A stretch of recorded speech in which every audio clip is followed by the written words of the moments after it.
Israel और Hamas के बीच जारी युद्ध के बीच ब्रिटेन के पीएम ऋषि सुनक गुरुवार को इजराइल पहुंचेंगे। ऋषि सुनक इजराइल में पीएम बेंजामिन नेतन्याहू और राष्ट्रपति इशाक हर्जोग से मुलाकात करेंगे। गौरतलब है कि इससे पहले 18 अक्टूबर को अमेरिका के राष्ट्रपति जो बाइडेन ने भी इजराइल का दौरा किया था और इजराइल के प्रति अपना पूरा समर्थन जताया था। ब्रिटिश के प्रधानमंत्री कार्यालय के अनुसार ऋषि सुनक बेंजामिन नेतन्याहू से मिलकर समर्थन देंगे और गाजा और इजराइल में हमास के हमले में मारे गए लोगों के प्रति अपनी संवेदनाएं जाहिर करेंगे। इजराइल दौरे से पहले ब्रिटिश पीएम ने एक बयान में कहा कि हर नागरिक की मौत एक त्रासदी है। हमास के आतंकी हमले में कई लोगों की जान जाना भयानक है। बीते मंगलवार को गाजा में एक अस्पताल में हुए हमले में 500 से ज्यादा फलस्तीनी नागरिकों की मौत हो गई। इसे लेकर ऋषि सुनक ने कहा कि यह एक अहम समय है जिसमें इस क्षेत्र और दुनिया के नेताओं को साथ आने की जरूरत है और यह कोशिश करनी चाहिए कि यह संघर्ष और ज्यादा न बढ़े। ब्रिटिश पीएम ने इस बात का आश्वासन दिया कि जब सुलह की कोशिशें होंगी तो ब्रिटेन इस पहल के लिए सबसे आगे होगा।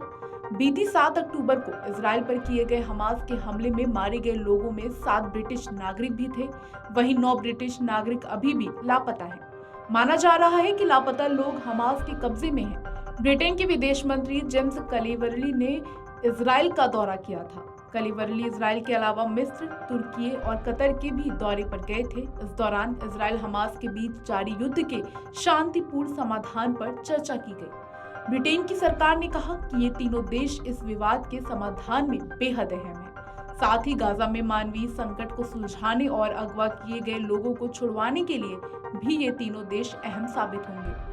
आपको बता दें कि संघर्ष की शुरुआत पिछले हफ्ते यानी 7 अक्टूबर को उस समय हुई थी जब हमास के लड़ाकों ने जल, थल और नभ के जरिए इजराइल में प्रवेश किया और फिर अंधाधुंध गोलीबारी कर सैकड़ों निर्दोष लोगों को मौत के घाट उतार दिया।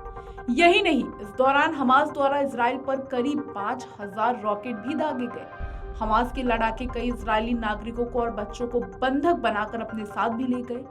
बता दें, हमास की ओर से 7 अक्टूबर को गाजा पट्टी पर 5000 रॉकेट दागे गए थे। इसके बाद हमास के लड़ाके समुद्री रास्ते और बॉर्डर से दक्षिणी इजराइल में घुसे। हमास के कुछ लड़ाके पैराग्लाइडिंग से इजराइल में घुसे। उन्होंने लोगों को घरों, सड़कों और पार्टियों में जाकर निशाना बनाया। उनकी बेरहमी से हत्या की, महिलाओं के साथ बलात्कार किया, छोटे मासूम और बुजुर्गों को भी नहीं बख्शा।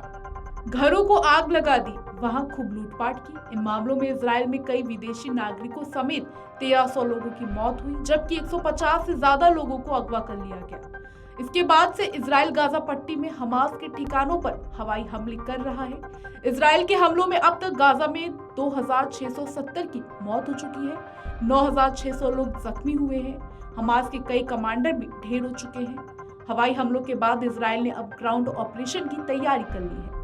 इजराइल ने हजारों टैंकों को गाजा पट्टी के पास तैनात कर दिया है। इसके अलावा गाजा पट्टी के लोगों से जगह को खाली करने के लिए कहा है।